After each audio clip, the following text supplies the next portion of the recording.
you have children? How old are they? I've got a daughter that's 15 years younger than me. Welcome everyone. We are going to get started. I'm Sofia Garcia, the representative to the UN Office of Children's Villages based here in New York. We have a very packed agenda today. You've seen the program, so we're going to start right away, but I want to take some time to thank you all for accompanying us. Today, October is a very busy month in the UN, and this October I think even more busy than ever, so really thank you for your time and spending the lunchtime with us to celebrate what we think as an organization that has been caring for people and employing caregivers for 70 years, more than 70 years. It's a honor to be able to celebrate this important day of care and support. And just one more note to thank our partners, the governments of Spain, Chile, and Uruguay, the ILO, and the Global Alliance for Care for the support to the event today and to the launch of the report, but especially to the topic and the conversation of care and support that we believe has so much potential for transforming into a better place the lives of people and children specifically. Without further ado, I'm going to give the floor to Ambassador Jiménez de la Hoz. She's the Deputy Permanent Representative of Spain to the United Nations for her opening remarks. Embajadora. Thank you very much, muchas gracias. It's really a pleasure for me to participate in this event about a topic which is of particular importance for my country and also for the UN, and to be able to celebrate with all of you the second edition of this International Day of Care Support, and also to be in the very distinguished company of other member states such as Chile and Uruguay, with whom we work very, very closely on this topic and others. So since you pointed out, Sophia, we have a very charged agenda with lots of speakers and interesting topics to discuss. So I will be very brief and only highlight the importance of this topic for my government and some initiatives that are in place kind of to add some elements to the discussion. So when talking about care and support and dependency, we in Spain, what we've been doing is having a very person-centered approach, a human rights-based approach, which insists very much on the issue of co-responsibility. This is a responsibility between women, men, government, private sector, communities, families, etc. So it's this comprehensive, holistic approach which we think is very important to consider when we are deciding and discussing policies and normative frameworks regarding the issue of care and support. I will cite two main initiatives. The first is the draft law, which is being considered by the different political parties right now in Spain, which is a families law. And I would like to insist in the plural form, because this is a consideration of families in all its different manifestations and configurations, and how, from a normative point of view, all these different kind of families that we have in our societies can have a co-responsibility when it comes to care, and what is the support that they need from the different actors involved. So this co-responsibility is a fact, and it's also protected by law. So this is a very important debate that we are having in Spain, and I wanted to share with you for this event. The second is a strategy, national strategy, which is already in place, covers the period 2024 to 2030, and it focuses on care for the most vulnerable sectors of the society, the dependent elderly people, persons with disabilities, homeless people, migrant minors. So, and this strategy insists very much on the principle of proximity, how all these people can be more and more integrated in the communities, what is the role of day centers, of home care, and what is also the support that the caregivers need the personnel working in either institutions or working in the homes of the persons who need assistance, and how also the conditions that they work under can be improved so they would have the recognition both in terms of salary and also the social recognition that they deserve because of the very important work that they provide to society. So with those ideas and those sort of initiatives that we have, I would be very happy to pass on the floor back to you, Sophia, and to listen to the conversation. Thank you very much. Thank you very much. So it's great to start hearing very practical ways to fulfill the rights of children and the caregivers.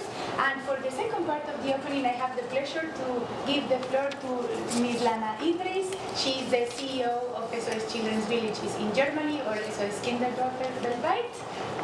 Lana, the floor is yours. Thank you very much, and thank you both of you. I would explicitly like to thank the Ambassador Jimenez and all our co-hosting partners, because you help us show how important it is to speak about unnecessary separation of family and children. We today would like to share the research results of our global report, but it's not my role to explain the results, as we have an impressive bunch of experts sitting next to me. But I like to reveal that the results show that there is a high need of action. Receiving care is an essential right and tool to ensure the well-being of children in all aspects of their current and future life. Despite the importance of this right, investing in care systems that protect and support the rights and well-being of caregivers and care receivers are often neglected in international and national policy. We all know that the social systems are overstretched and child protection systems are forced to intervene when the state fails. Thousands of children are not unnecessarily placed in care because the systematic causes for family separations are not being addressed enough. This morning I learned from the Ambassador of Kenya how important data is, and I couldn't agree more. The power of data in this is the key for change. With this report, we also try to present a missing piece of data. We also face, and I would like to emphasize that as well, many children who lost parental care already and that they have no care system that comes to save them. And these numbers are growing. As a global community, we cannot and must not accept this. The global failure must end, and we call on all parties to act. Governments must invest in preventive child protection systems to avoid the unnecessary separation of families. Only preventive measures and robust support system can keep families together. To achieve this, we call to invest in effective social protection systems. These systems must be easily accessible and provide holistic support to families and minimize the social and economic pressures on them. There is an urgent need for comprehensive violence prevention programs to break the cycle of violence and trauma, as also the report will show. Interesting enough, allow me to say that there is not such a big difference, actually there's hardly any, between high-income countries and middle and low-income countries when it comes to this matter. The program must be an integral part of child protection system. Also, a close cooperation between different social governmental actors is essential to systematically address the root causes of family separation. We call for the creation and promotion of cross-sectoral partnerships between government, civil society and social services. Only through coordinated action we can tackle the causes of unnecessary separations and ensure the long-term well-being of children. And finally, public awareness is very, very important. Then because unnecessary family separation, there is not a lot of awareness for. This must be raised. At the same time, caregivers and families in crisis needs comprehensive support to elevate the burdens and strengthening of family bonds. We urge the creation of social and economic support programs to stabilize families and increase their resilience to crisis and also in human catastrophe. We know inadequate care for children and young people has long-lasting physical and mental effects. Child-family separation can harm individual lives and whole communities. Therefore, this is also a matter to all of us. So I'd like to finalize with my little pledge to say, let's change this together, because childcare and family separation is a global and a community matter. Thank you. Thank you, Lana. So the message is on the table, the recommendations are clear.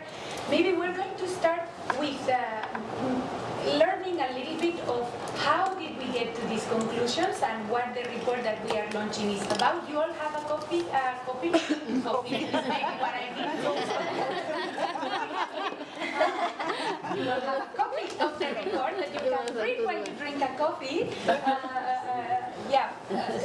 In your table, but we will go quickly through the main findings. And before I go into the researchers panel, I'm going to also welcome, which I forgot before, everybody following us online. I believe we have more than 200 people connected just to the YouTube channel. So thank you all for joining us today, and to remind everyone online and in the room that there is interpretation in Spanish as well.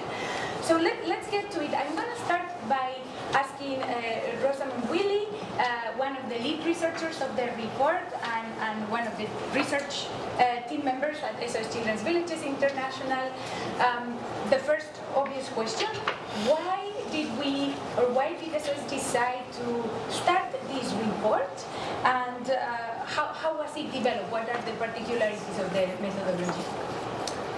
Thank you so much, Sophia. We're really honoured to be able to present the findings of this 2-year research project with you all today. So the project was initiated because estimates continue to highlight that there are millions of children who have been separated from their families and are living in alternative care across the globe. And we know from existing research that separation can negatively affect children's well-being, with impacts that can extend even across generations. And while sometimes separation of a child from parents becomes necessary for protection reasons, such as in cases of abuse, there is growing awareness of the fact that most of these children have been separated for reasons that are preventable. However, what are those reasons? And here, picking up on what you said, Lana, there's a real data gap which is hindering progress in preventing family separation. Data which is essential for developing effective policies and services for families. What we have seen in existing research is that there are 3 main gaps. First of all, there is limited data and knowledge on the factors and the dynamics that lead children to become separated from their families in the first place, in particular from low and middle income contexts. 2, there is a lack of research that is informed directly by the perspectives and lived experiences of those directly affected, so namely children, young people, adults in the families, and those working to support them. And 3, we saw that there is limited comparative cross-country data. So are reasons for separation similar or different across contexts? And how did the setup of the care system to support families and protect children influence that? So the research directly responds to those 3 evidence gaps. It involved 10 academic partners who we collaborated with across the globe. And it incorporates the perspectives of over 1,000 children, young people, adult family members, and professionals. And at this point, I'd sincerely like to thank everyone who participated in this research project, all the academic partners, and in particular the children and young people and family members. So in order to understand dynamics of separation and the reasons behind, we collected both global and local insights. So this included a global systematic literature review, which was led by Professor Short from Brown University, who joins us on the panel today, looking into the drivers of child-family separation. The primary research, which was led by Dr. Chrissy Gale, also with us on the panel today, was conducted in 8 countries across low, middle and high-income contexts, namely Côte d'Ivoire, Denmark, El Salvador, Indonesia, Kenya, Kyrgyzstan, Lebanon and Uruguay. We set up a partnership with a university in each country, got ethical approval, and what's particularly special about this research is that the methodology was designed together with children and young people. And it also involved methods to enable the participation of children of various ages and abilities. It involved workshops with adult family members and interviews and an online survey with professionals working in the child protection system, because we really wanted to get a holistic perspective and understand separation from these various viewpoints. So essentially, we really hope the findings and recommendations are useful for those working in or researching child protection, social protection, and related sectors. So back to you, Sophia. Thank you very much. So it has been a participatory research, which is a particularity, and really to address data gaps. For the ones of us working here at the UN and in governments in general, we know the importance of data, so it's fantastic that we start addressing this specific gap.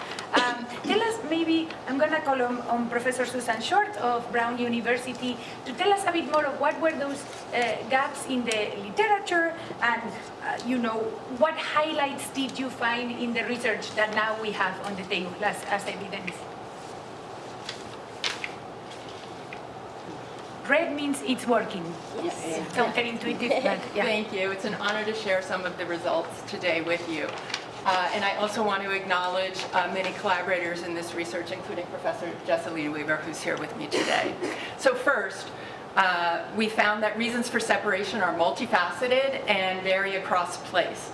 So for example, while parental illness and death play a significant role in separations in Southern Africa, incarceration, substance use, and housing instability were frequently referenced in relation to separation processes in North America. At the same time, drivers of separation such as child abuse, neglect, and family violence, and displacement due to conflict were noted across many settings. Second, we found that reasons for separation are shaped by structural and cultural features of society, as well as characteristics of individual children, their families, and caregivers. So in all cases, context matters. Separation can be experienced differently by children in different contexts. Further, government ministries operate within legal frameworks to protect children and to assure their care, at times removing children from families or care placements. These actions, too, are shaped by local understandings of what is good and adequate care. Further, at the individual level, perspective matters. So reasons for separation depend on the social location and perspective of the person reporting the reason. Caregivers, social workers, and children offer varied perspectives. Third, separation doesn't just happen to children. Children have agency. Children exercise more agency in separation as they grow older, of course. For example, during adolescence, some children leave their families when they no longer feel valued or safe or able to express themselves fully, including for reasons related to their expression of gender or sexual identity. Finally, we found that the literature on reasons for separation is very fragmented. So what do I mean by this? Well, research that focuses on parent or caregiver death in the context of HIV/AIDS might not be in conversation with research on children who run away from home and live on the street.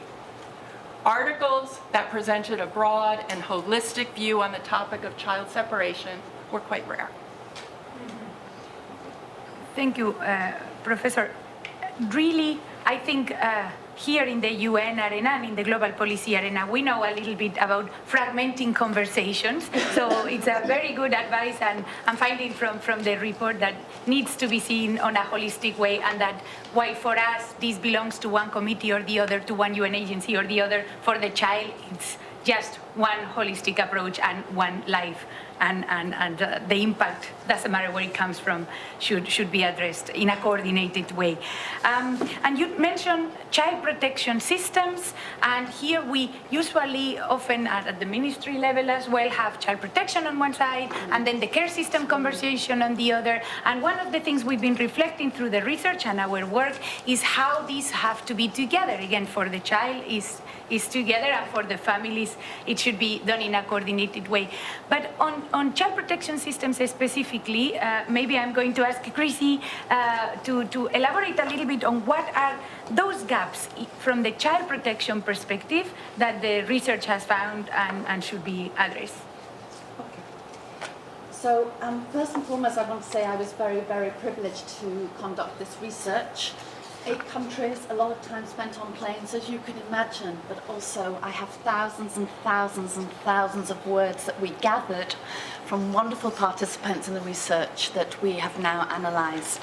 And in specific, when we talked to professionals, which were social workers, judges, child protection officers, alternative care providers, they told us a lot about how it's very difficult for them sometimes to function within child protection systems that maybe is not receiving the investment that's required. So, for example, although there's been progress in most countries on the development of legislation and policies and strategies, unfortunately the investment is then not there to make those a reality. And particularly in the monitoring and regulating of alternative care providers who perpetuate the use of residential institutional care, and in fact even encourage their use, rather than that investment going into prevention of separation and family services and childcare. In every country apart from Denmark, we found that the insufficient numbers of social workers or their equivalent, many of whom don't specialise in child protection, have whole communities to look after and therefore don't have the specific skills to work closely with families when that support is needed. This also impacts our ability to make well-considered decisions. So we make the right decisions and the decisions that are in the best interest of the child, not the system. Due to the fact that they have very high caseloads, there's burnout, they're stressed, they don't feel appreciated. And this also means that there's a very high turnover of staff, and there's a lack of other financial resources. Social workers, for instance, in El Salvador and other countries said to me, well, I can't even get to families. I don't have transportation. I don't have a means to get to them. So we may receive reports, but many families we don't even visit. So there are many issues impacting their decision making, and sometimes that means decision making is rushed, and as we said, often it's easier to put a child into care than to find that family support. As I mentioned, we need to stop state and donor funding of residential institutions, especially those offering social care or calling themselves boarding schools, often set up for poor and vulnerable children, or for children with disabilities. Rather than investing in a safe, equitable and caring societies where the child protection system is looking at those risks and making sure children can stay in their families where they would be safe and cared for. Thank you, Chrissy. Definitely the gaps are clear, and the connection between child protection and care systems is clear. When care systems fail, child protection needs to be put in place. And when the family is not able to cope or supported to cope, then we need to recur to alternative care systems, which, as much quality as they can be, are very sometimes needed and unavoidable, and actually in the best interest of the child, but very often used as a measure that could be prevented and will never be as good for the child as to being in the family, is what I conclude. I'm going to come back quickly then to Rosie. How do we translate this into practice? What does the report tell us that are the specific recommendations, the specific policies that we should put in place? And this is across countries, as you mentioned, is in North and South, middle income and high income countries. What would you highlight briefly, because of time, as the key messages for policy and practice specifically? Perfect. Thank you, Sophia. So first of all, preventing family separation is essential to safeguarding children's rights. And this research really underscores that, and we've heard it from my colleagues here today, that separation is not only due to one factor alone. Rather, we see that there are various factors in the child and family's environment which can compound over time and enhance pressure on the family system, which is further exacerbated by inadequate access to services to support them early on. So this really requires a multifaceted, and we've heard it several times today, coordinated approach across sectors. And so the report highlights 9 key recommendations. All of you have printouts of those recommendations in front of you, so we can't go through all of them, but I would like to highlight 3 of them, which one of which really targets the family and community level, the second, the societal level, and the third, the systemic level that requires addressing. So firstly, to ensure safe and supportive families and community, the report calls for more investment in preventative child protection, which includes programs to prevent and address violence in the family, expanding parenting support programs in particular that focus on improving care practices and include gender and disability responsive contents. And this also includes reforming child protection systems to prioritize family strengthening and to shift budgets towards more family support. A second area focuses on societal level, so to ensure inclusive and equitable societies for all, putting in place inclusive social protection systems aimed at universal coverage and particular focus on children, with programs supporting children's development such as child allowances, parental leave, and subsidies for health and education, so that children are not placed in alternative care for these reasons, because we need to stop social care placement of children in alternative care. And then the final pillar really focuses on how these sectors should be working together more effectively to implement support systems for families. So that means, again, services driven by evidence that are well coordinated and really, we've heard it here before, are people-centered, to really put the child and the family at the center. And also see the child and family as partners. So we need to promote the participation of children and families, not only in decision-making processes when it comes to child protection cases, but in the design and delivery of services to support families more generally. And by doing so, hopefully reducing the likelihood of unnecessary separations. So the recommendations are clear. I'm going to just ask one more question to Professor Short. Always when we do this kind of research, and the literature is scarce, as you said in the first question, scarce and scattered, what areas did you feel in the course of the research need further research? What are the gaps still that we could do in hopefully a second report and a third report? And if we make this a biannual contribution to the conversation, what are the areas for further research needed? Well, first I want to say, First, I want to say that this report brings so much to the table. It's distinctive for its multi-country engagement and an approach that recognizes the importance of local context for understanding the drivers of separation. It's distinctive for its multiple perspectives. The effort involved children, young people, adult family members, and professionals. It's distinctive for using multiple methods. It's combining a systematic scientific literature review with a multi-country project. It's distinctive for engaging multiple levels. So it recognizes that children, families, caregivers, and care professionals are embedded in a system of care, and that the drivers of separation cannot be disentangled from this system. So this report shines a light on the drivers of separation. Each child, each family, each care professional has their own story, and each research article has its own focus. And this report brings them into dialogue, and by wrestling with all of this complexity, provides a holistic summary. It not only advances research, but elevates the imperative for greater attention to child-family separation and sets an agenda for research for the future. So what further research is needed? Just a few possibilities. Research that recognizes separation as a process, not a point-in-time event. Lives are not lived in single moments. There are shorter-term and longer-term separations. Research has much to gain from adopting a dynamic perspective and what is sometimes called a life course perspective. Second, research that recognizes lives are linked. Care, separation from care, and the reestablishment of care recognizes these relational dynamics and how they depend on and articulate with systems of care.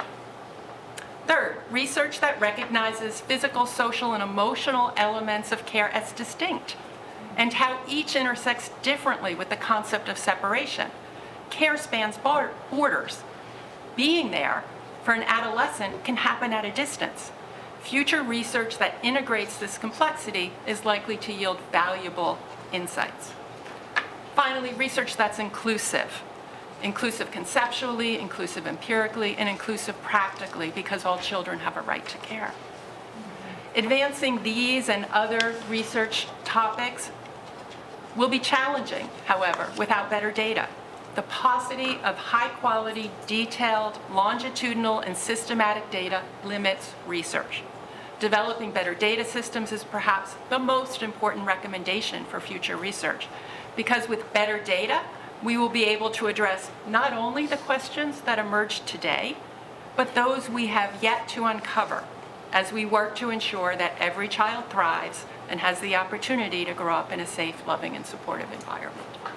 Thank you. Yeah, definitely. Lots to do as well. I'm gonna build on two of your words. One, that it has to be inclusive and participatory. And I think one of the real beauties of this report, and having had the luck to follow how it's been developed, is that it really is built with the children and the parents and the caregivers. And that gives you a lead into the second word that you mentioned, and I would pinpoint, which is emotional. I think in these very cold rooms of the UN and in ministries, and very often policymakers, we get busy with language and words and paragraphs and forget that this is all about emotions and about the human activity of caring for each other. We've discussed this in several occasions in the care conversation, and for that you need to bring the ones that are feeling the failure or benefiting from the success of our policies. And we always very often forget to look into what is the impact of what is research and our policies are doing. And for that, I'm going to ask quickly to Chrissy, give us a brief introduction on actually what you've heard from those children and caregivers and professionals and families. And then we're gonna see right away a video where we gave them the opportunity to directly speak and let us know how they feel and see this issue. And I'll remember to turn my microphone on this time. Okay, so we didn't only ask about what are some of the challenges facing families, but we also wanted to know what are their solutions. What do children, young care experienced young people, family members and professionals think we need to change? And this is what they told us. Children want to be protected. They want the violence to stop. Both the violence they experience, which is sexual, emotional, physical, as well as the violence between the adults in the family that can cause family breakdown. And that includes gender-based and domestic violence that threatens family unity. Children said, we want to be, and young people want to feel trusted and cared for. We want to be heard and listened and be a full functioning member of our families. We want our families to have time to spend together. I remember children in El Salvador talking about parents who are always working, always out there trying to look after them, but never spend time with them, don't sit down and have a meal together. This made them feel not loved, not wanted, and not cared for. They want everybody to learn to better communicate with each other, to trust each other and understand each other, and to feel they all belong together. They wrote words such as, we want our parents to be present, we want to be appreciated, we want understanding and affection. They also wrote, of course, about things like being hungry, the need for money, jobs, access to health, and to go to school. Parents and other family members also talked about the emotional and social and bonding side of families, and particularly that we had a lot of women and a lot of mothers in our workshops. But of course they also need better access to services, both basic services, clean water, electricity, good housing, being able to get medicine for their children when they're sick, being able to feed them and being able to keep them warm at night. But they also want not just support, they want to be able to look after their families themselves. They want the creation of jobs, work opportunities, and that needs daycare. Women want to go to work as well. We've talked to many single women who, for different reasons, being divorced, widowed, were not coping, not being able to provide for their families, so they need the support to do that.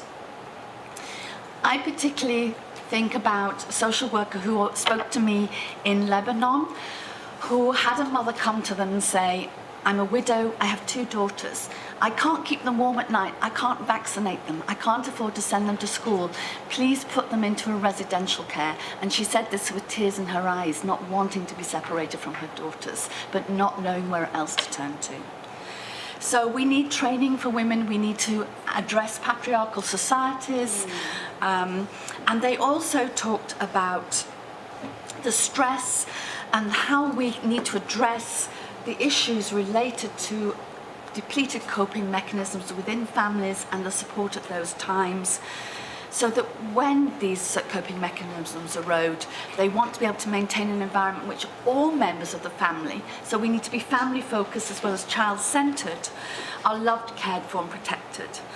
And so the recommendations you've heard do build on what children, care experienced young people, adult members and professionals all told us they want to see and the improvements they want within families and communities. Thank you very much, and thank you to the researchers.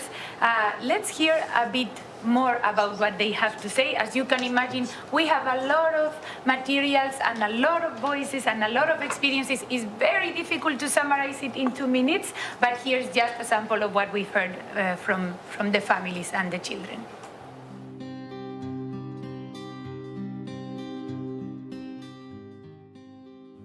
Jeg tror, at grunden til, at nogle børn ikke kan bo sammen med deres familier, kan være rigtig mange ting. Det kan både være, at de er født ind i en dårlig situation, rent økonomisk, eller psykisk, eller fysisk. Nogle af de konsekvenser, et barn kan have, hvis de ikke opvokser i deres familie, kan være sådan noget som tilknytningsevner. At fordi det kan være, at der er en forælder, der har forladt dem, at de har svært med at så stole på andre, og stole på, at de vil være der for dem, og de bliver hos en. Og der er jo mange ting, der kan gøre et barn utryg i en familie. Der er nogle gange, hvis der er rigtig mange børn, at de bliver glemt. I værste tilfælde er der nogen, der slår dem. Однажды жил одна семья, был мальчик, папа, мама. И однажды папа умер из-за болезни рака. И потом у них не было ничего, потом они решили работать. Его мама ушла в Россию. Если мама была, говоря, там, мы поступили так, она не могла бы работать здесь, там, не мог найти решение, он попал в депрессивную, стрессовую состояние, и вот из-за этого его появилось самоубийство, анестезия. Из-за того, что он попал в стрессовую состояние, ему никто не помог. Көптөгөн себептердин аты энеси көзөмөлсүз калат. Социалдык, экономикалык үй бүлөнүн абалынын негизинде ата энелердин өз каалоосу менен ошо балдарын да ошо интернат типинде балдар мекемесине калтыруусу. Үй бүлө кодексинин жаңы долбоору иштелип чыккан министрлик тарабынан, алдын алуу багытында иштелип чыккан. Бул бүгүнкү күндө үй бүлө кодекси коомдук талкуулоого илинип, тиешелүү министрлик ведомство менен макулдашуу процесси жүрүп жатат. Jeg tror, det har gjort rigtig meget godt, at jeg har haft 2 fædre, der har forstået mig rigtig godt. Det gik lidt tid. De ville gerne lære, og det var meget fedt at se, at de gerne ville det. De gerne ville have, at de kunne gøre ting bedre for mig. Jeg gik lidt tid, men så fik hele min familie hjælp.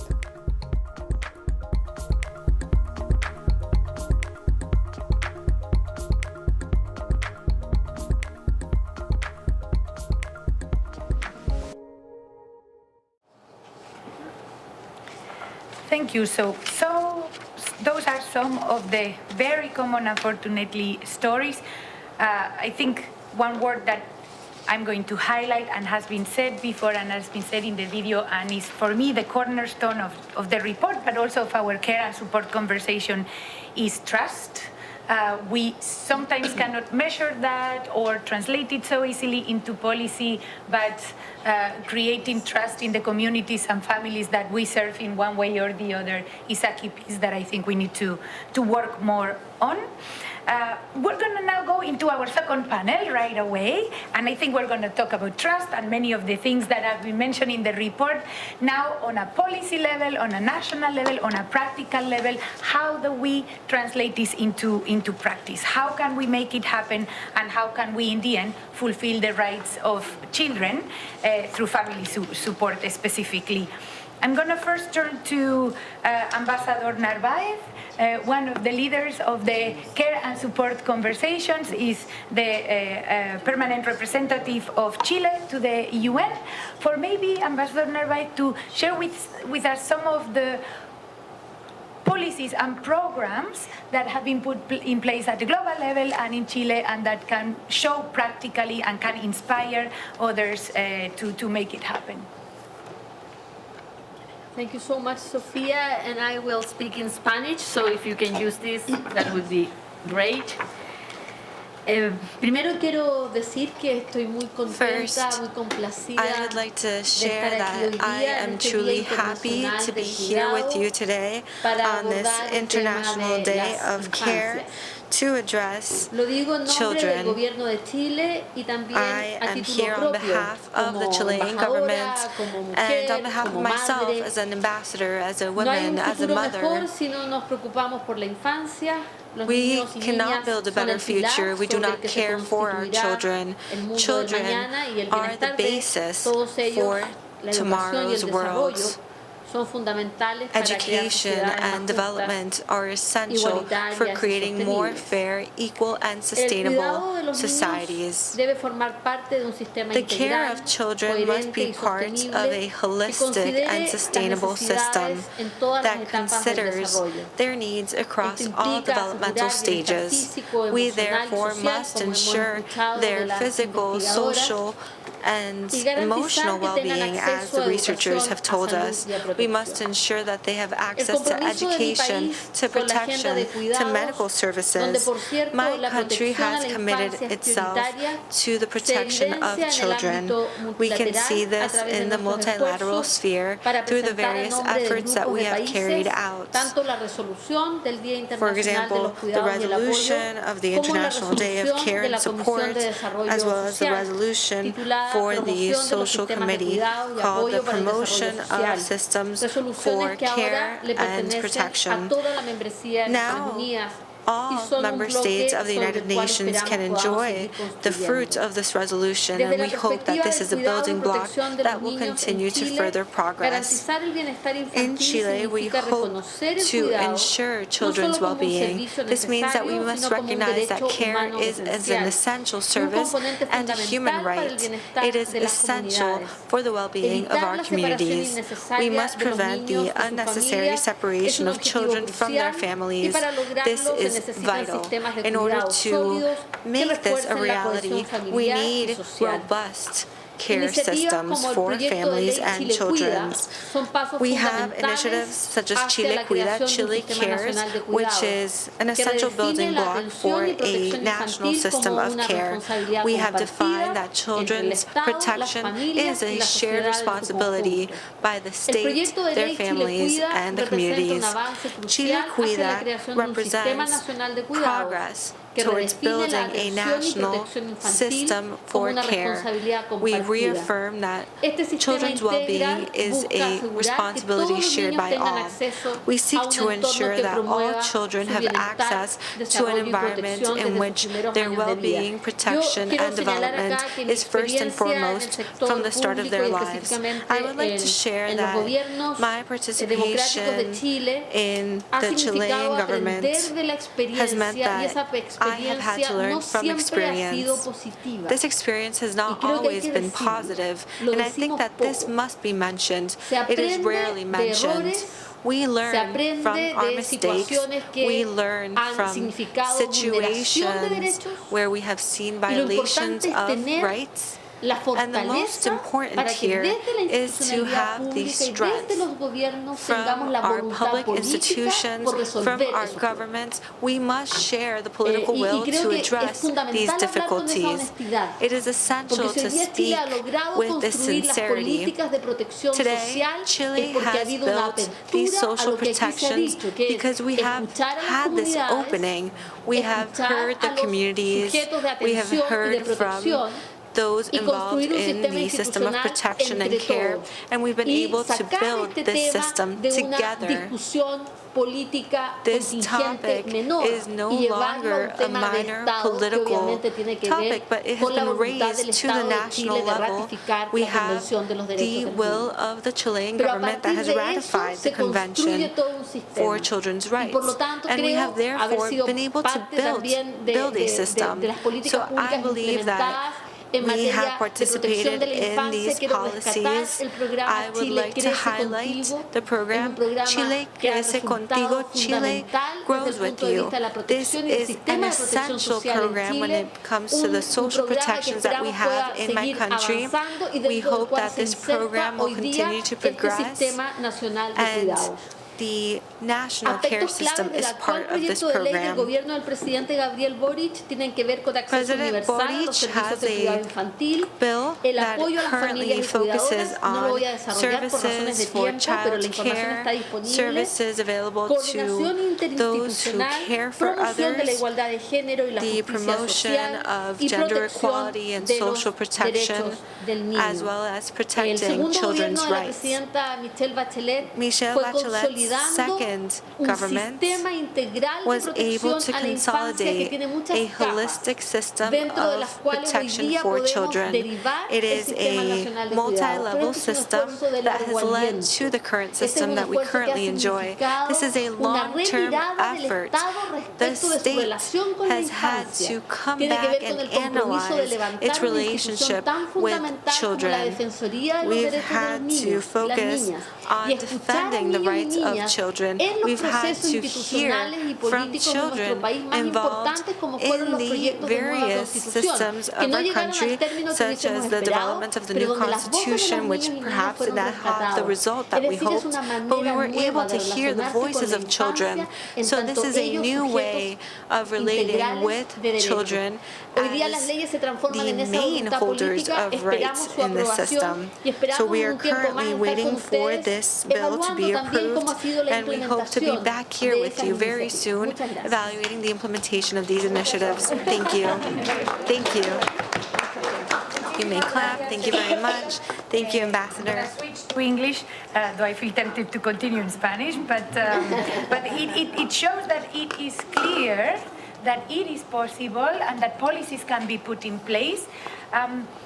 And it is clear it's possible and it is important. And our next speaker, which we are really honored to have, and thank you, Irene, for your time, is going to talk about what happens when we fail, because it is important to analyze what are the positive results of the policies we put in place, but we should also always remember what are the negative results of inaction or failed policies. And for that, nobody better to tell us how help us visualize and help us feel what this actually means at the individual level of every child than Irene Bailey. Irene Bailey is going to speak for herself. She's currently member of the board of SOS USA, but she's speaking here on her personal capacity to share her experience on the topics that we are talking about. What happens, Irene, when we fail to put the right policies and programs in place? Yes, so thank you, first of all, for allowing me to speak on behalf of children who are on the other side and are, I guess, at the base of this conversation. But from my personal experience, what happens when children don't have a care system accessible to them is a generational impact. So for me, that meant when I was very young, my siblings were murdered in the place where I resided, and the trauma that my sister and I experienced due to these circumstances was severe. And we were left in a setting where there was no care, and we were actually unaccounted for nearly 2 years. So I have absolutely no idea what took place between those events that we witnessed and me entering a care facility, which in my case was SOS Children's Villages. So we experienced trauma on a very severe level to the point where we had to be hospitalized and receive psychiatric care. There was self-harming going on at a very young age as a result of trauma, and all due to a lacking system or no system in place at all. And so the impact, despite very good care at SOS Children's Villages, was a long-term impact. So generational impact. There are moments in my life today, while I'm overall functional, hopefully, for the most part, I do experience memory loss, for example, whenever traumatic experiences happen, even in my adult life or as I raise my children. I have memory lapses. I have a trauma response to very severe settings or even accidents or day-to-day events that happen that take me back to places that were traumatizing for me. So I would say that even with the best of care, that we have to keep in mind that the long-term impact is significant, and whenever we can invest in care systems that prevent some of the events that we went through or even the aftermath, we should. And while we are debating which care systems are the best, I would argue that the ones that invest in people are the best wherever that happens. So investing in policy and making a change there is very important, but whatever care children end up with, whether it's with their home host, their biological families or in any sort of care system, making sure that the caregiver is supported, making sure that the caregiver has a robust system of support is the next best thing. And while I was on the receiving end of that, we have to keep in mind that this is not a one moment in time. I believe somebody else said this earlier, but that this is an ongoing commitment that we must have both to the individuals receiving care, to the caregivers, and then in a generational context as well. Thank you, Irene, and thank you for sharing your story. It is clear that, for what I understand, when we fail, the damage is not a one-time thing, as it's been said. It's carried through life, and the consequences are carried by the person, by the society, through life and through generations, as you said at the beginning. So failure in policy is not an option because the consequences go through time. And your point on investing in the caregiver is investing in the care receiver, and the other way around. I think it's a key, especially in the framework of the conversation of care and support, and making sure that rights and support are complementary. So thanks very much for sharing. I think our next speaker is going to go very well right after Irene, because Ben Perks, Head of Advocacy of UNICEF, can also share some advice on what are the consequences from a UNICEF perspective of childhood adversity in childhood, and what are, Ben, the recommendations that UNICEF, and thanks for your time, and UNICEF for sharing your thoughts and your insights, what are the policies and investments that we need to put in place for this intergenerational trauma to be prevented and to make sure that we fulfill the rights of children. Thank you very much, Your Excellencies, ladies and gentlemen. It's great to be here today on this important day when we mark International Day of Care. I just want to really salute Irene and her courage and her endeavour. And we touched base before the conversation, and I could equally have the same title that she has, because I also grew up in state care in the United Kingdom. And I think that often when we, as a UN official, when I disclose this, I'd like to do it and say that I'm not ashamed to disclose, but in many ways we do live with shame as people from care. We are growing up at a very visible tip of a largely submerged iceberg of child trauma that actually infects more than half of a population in some way, and I'm going to come back to that in a minute. But I'm conscious that that as somebody who's middle-aged and I'm working for the UN, I'm a senior fellow at university, stigma never goes away.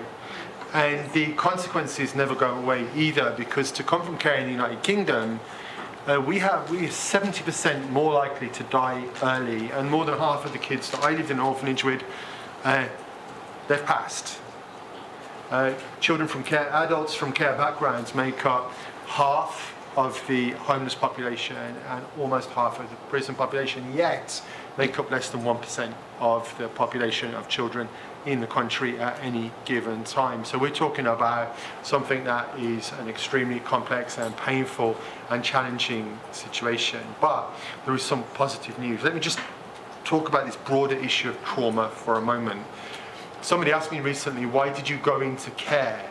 And I thought, in the British context, the question was redundant, because the overwhelming majority of people go into care for one reason. It's because of the intergenerational cycles of trauma, which is abuse, neglect, family dysfunction, intimate partner violence, much of which is transmitted subconsciously, unintentionally, and automatic as a replication in parenting of what parents have experienced themselves. I, as a parent, look at my own child now, and I know you would have the same thing, Irina. What happened to us when we look at our own children is unimaginable to ourselves. We have broken that cycle. But as a UNICEF guy who works on polio and preventable diseases, the more I learn about this, the more I wanted to ask myself, if I could recover and heal from this and prevent this transmission, is it not also the case that we can make this a public health approach where we prevent child trauma before it occurs at scale? And when we go into the first ever global conference, interministerial conference on violence against children next week, we will be advocating for us not to address all of the millions of symptoms of violence and neglect, but to go to the root causes by addressing three things. In the same way that 40 years ago, people in the UN focused on eradicating childhood disease by focusing on vaccines, nutrition and breastfeeding, could we focus on the root causes and not the symptoms? So we very strongly are calling next week at the conference for government to do three things and to make them universal, like a vaccine.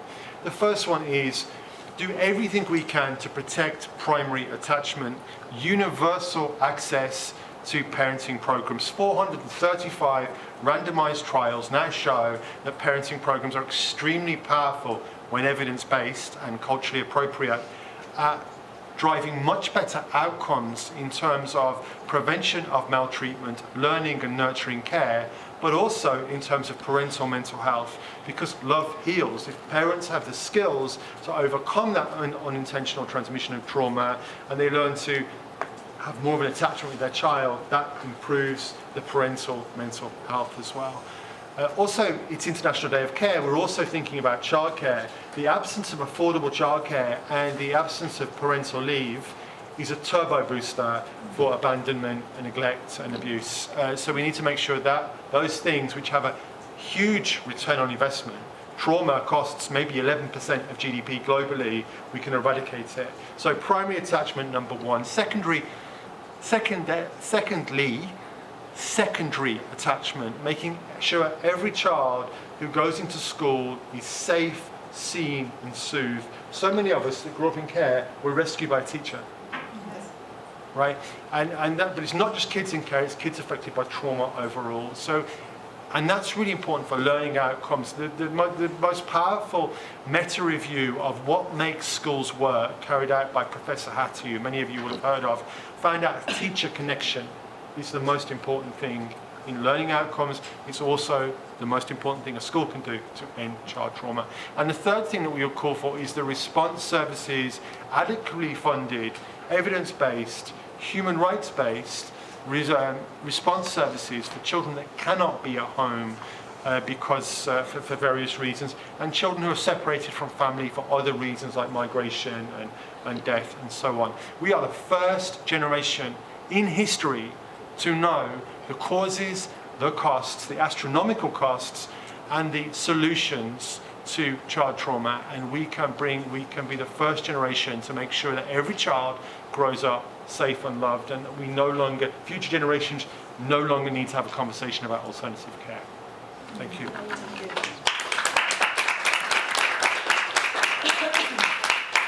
Thank you, Ben, and thanks for putting it so clear and for bringing in on the table the word love.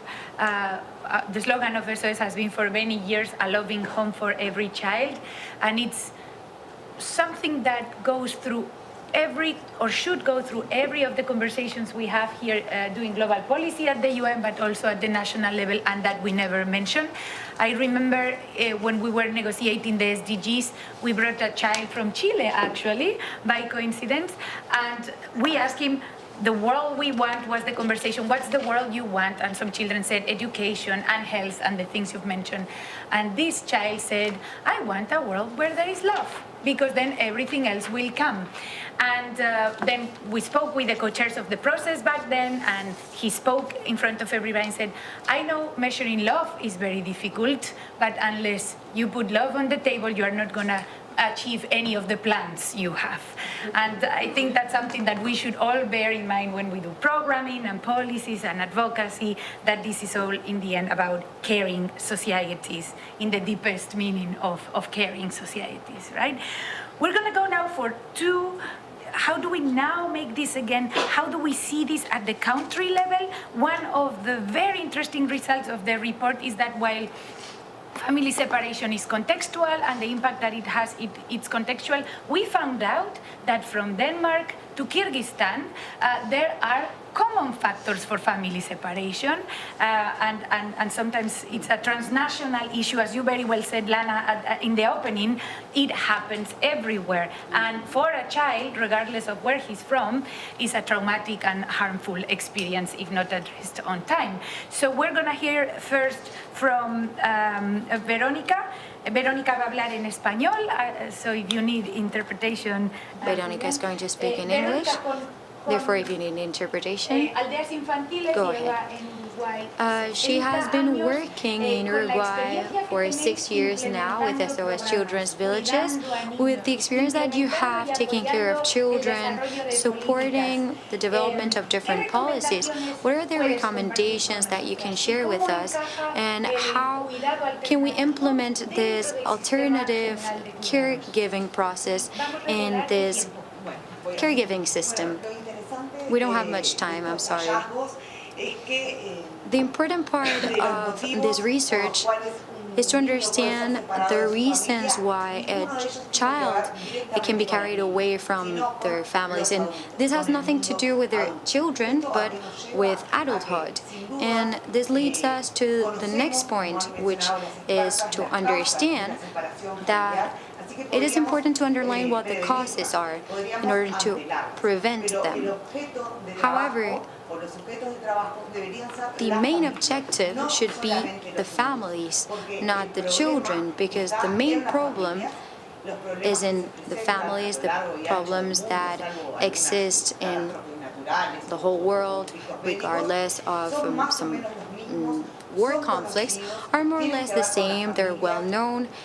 They have to do with the families. They're related to the way the family functions. The families need to be supported by states to understand what the conditions, what the ideal conditions are, so that they can develop their capacities to take care of their children. And family separation needs to be the last resource and not the first resource, because it is proven that the majority of cases, this is a traumatic case. And in Latin America, for example, there are several countries in which this happens, maybe not in other countries. And it's interesting to understand how they're related, these factors are related to poverty, because we might be speaking about the same problems, but it's different to approach them if we have the resources or if we don't have the resources. Therefore, we need to strengthen the different families, and this cannot be done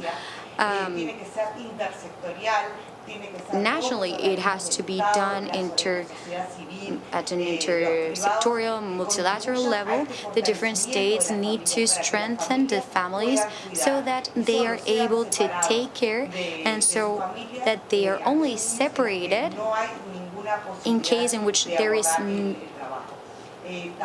not a single possibility to approach the problem.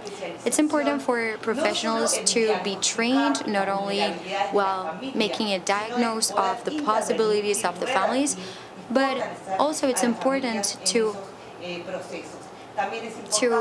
enhance the participation of the family, and the different legal systems need to have proper training so that they don't consider family separation as a first option.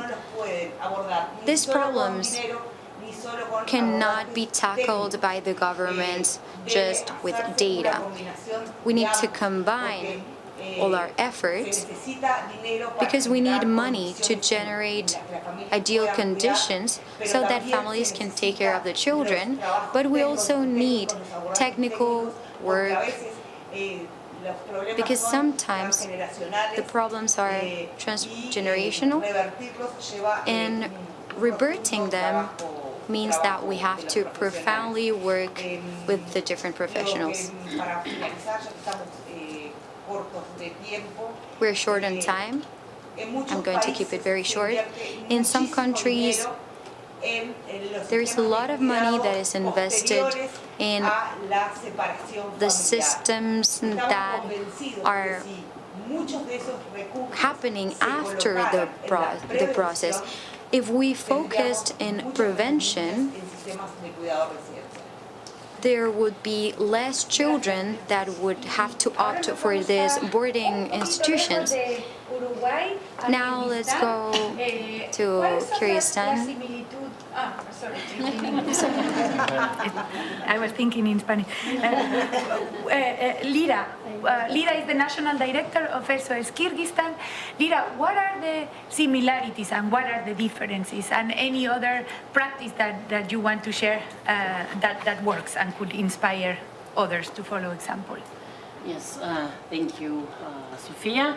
Honored to be here, and happy International Day of Care and Support to everyone, to all of us.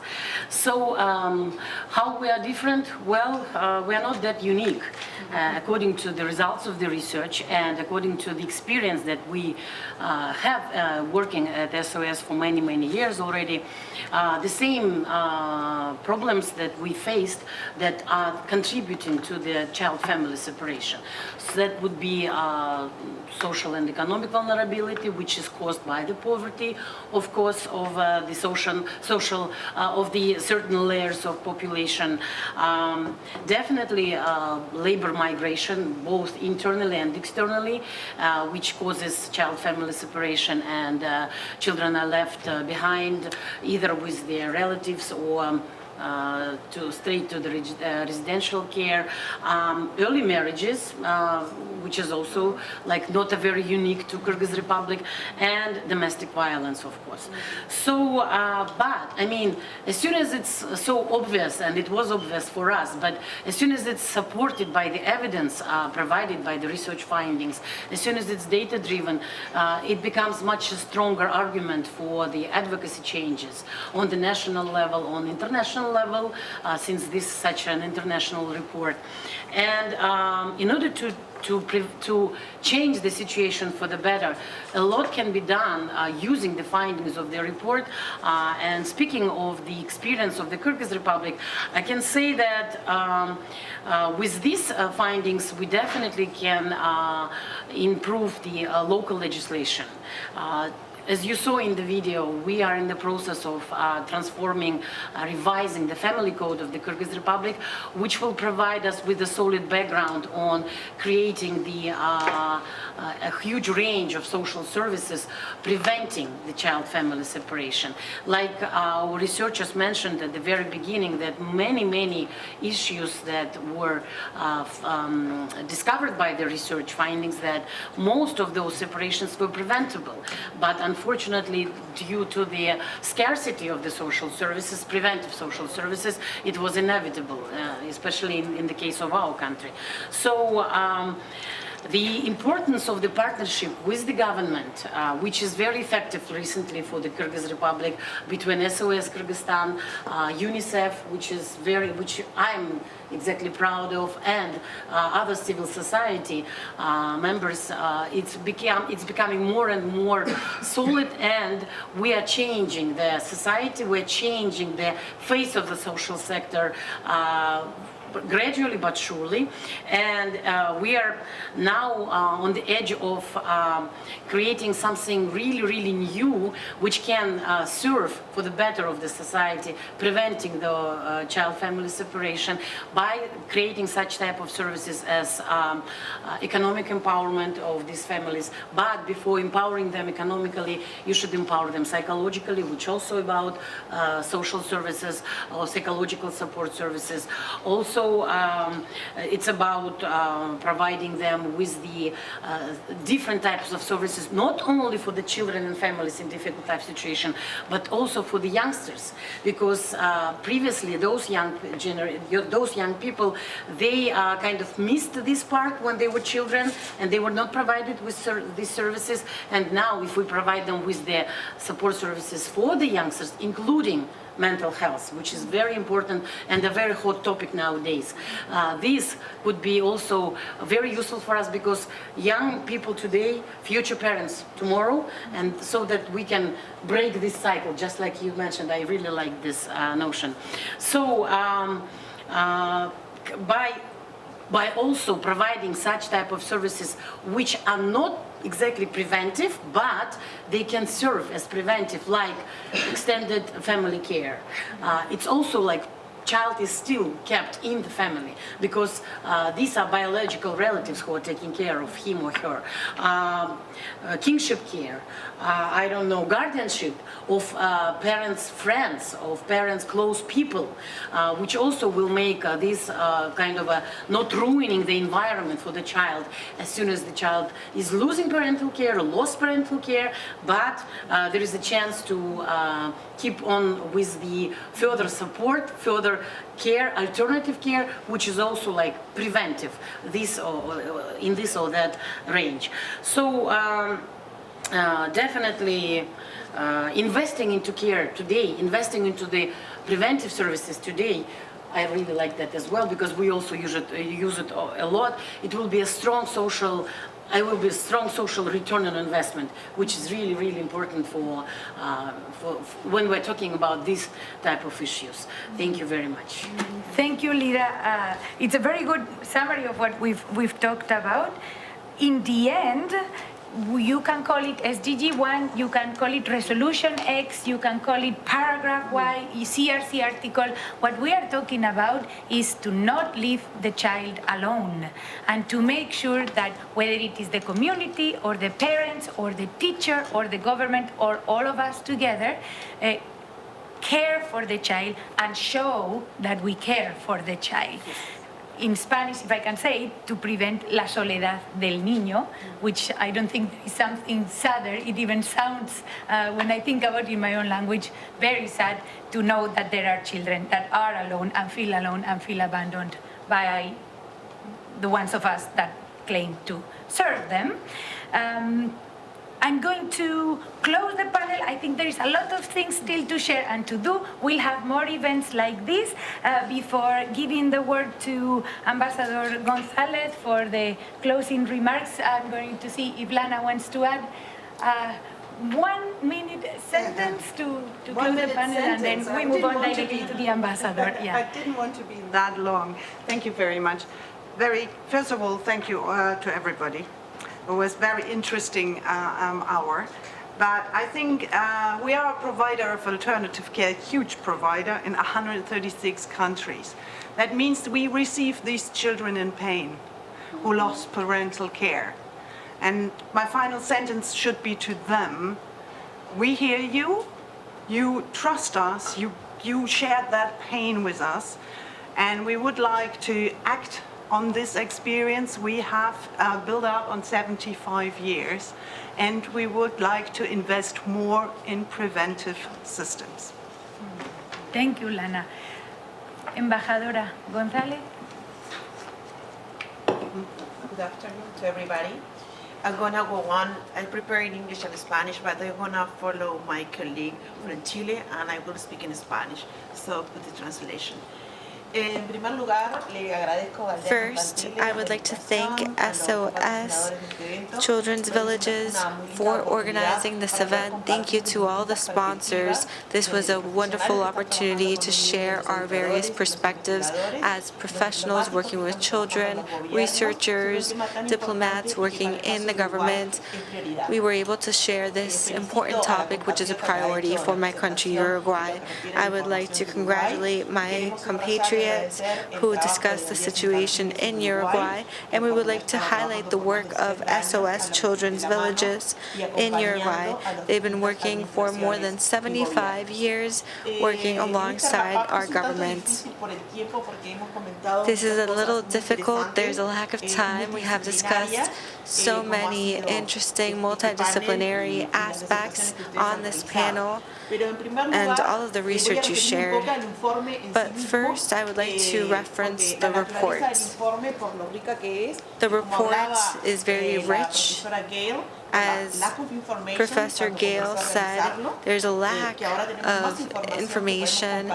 Now we have so much more information that we can share with each other as public servants. We must use this information that is now available to us. I was making notes of the topics that were discussed today. The methodology that was used in this report is very interesting. We see the participation of young children, of youth, of professionals. We see how family members were also involved. This provides us with a broader view when we have to translate all of this information into policies as part of our government.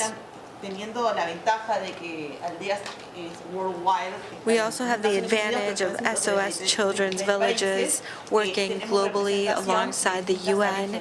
We have representation from various regions, Europe, Asia, Africa, Latin America, and this adds even more value to this work since it may be used in any of our regions. I've noted some key terms which I would like to share right now at the end. This will also provide us with a roadmap of how we can continue to progress with this information. Regarding the report itself, I would like to highlight a few of the comments made during today's session. First, it is essential for children to grow up in a family environment, in an environment of love and understanding as established by the Convention for Children. Regardless of the format of families, this is the main entity for the upbringing of children, and therefore governments must provide support to families so that they can play this essential role. The role of caregivers is also essential. Without a doubt, when a child is separated from their families, as my colleague here, Rosalind, said, there isn't just one reason. There are various causes that must be addressed. It is essential for us to prioritize the interests of the child, not just the family. Lastly, I would like to highlight the importance of establishing policies and strategies. Once there has been a separation from the family, we must have policies that can address these causes and work on preventing them. As the ambassador from Chile said, we must invest at the national scale in systems that will provide support to children. We must invest in tools and programs that will prevent separation. So I would like to share these key terms that were mentioned during the various presentations that we'd heard. Some discussed the nature of family, That is, it doesn't matter if they're from a high-income family, a low-income family. There maybe aren't that many differences when we are discussing family separation. Then we require partnership and cooperation. We need greater cooperation from government, civil society, the academic institutions, and all of those that are involved in care. We also discuss public awareness, building awareness amongst our communities, and we said that commitment matters. I also have a few topics that I would like to mention. In Uruguay, we are part of the resolution alongside Europe, and we will be working with children and these topics. So these topics are all reflected in the wording used in this resolution. It isn't that difficult to think about this. We want children to be happy, to grow up with love. They are the future. This is a legacy. And sometimes these topics become very political. So I think that we need to have rhetoric that involves everyone, that is less politicized, so that next year we can have an even better resolution. The experts have noted some concern when it comes to children's topics. They aren't addressed as much as they should be. So we need to have the resolution, the international regulations, but we need this to be truly reflected. We need to work on these various resolutions. Perhaps this wasn't reflected in the pact, but we need to ensure that the care system includes children. I would like to conclude and not take up more time. So lastly, we discussed resources and financing. What is the most efficient way of investing, of capacity building? This was another topic that my compatriot mentioned, as well as some of our other presenters.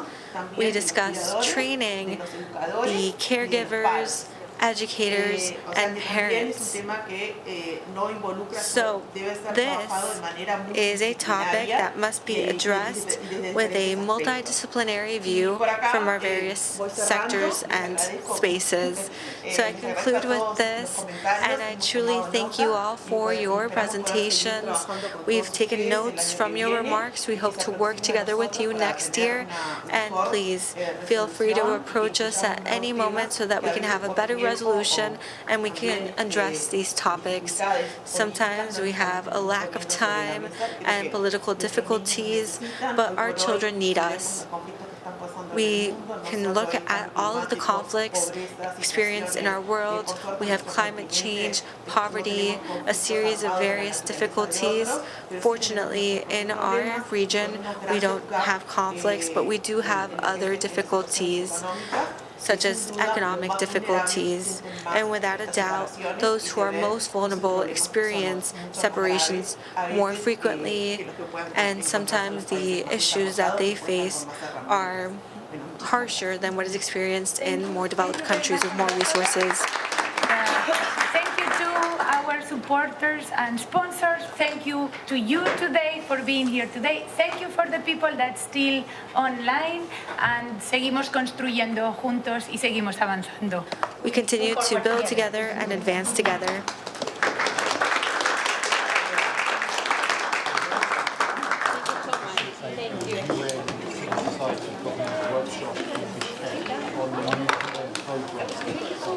Yeah, thank you so much.